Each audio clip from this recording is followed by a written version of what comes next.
भाई तुमने सोचा कि जमाई क्यों आती है यॉर्निंग? जो नबी करीम सल्लल्लाहु अलैहि वसल्लम ने फरमाया कि जो जमाई होती है ना, वो शैतान की तरफ से आती है। और हमें जो है इसको रोकने की भरपूर कोशिश करनी चाहिए, क्योंकि जो शैतान है वो हमें अल्लाह की तरफ रुजू करने से मना कर देता है, हमारा दिमाग सुस्ती में चला जाता है।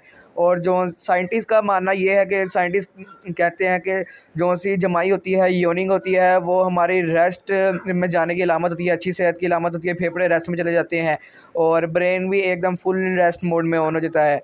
भाई हमें तो नबी करीम सल्लल्लाहु अलैहि वसल्लम की बात पर यकीन है। आपका क्या मानना है और आप कमेंट करें।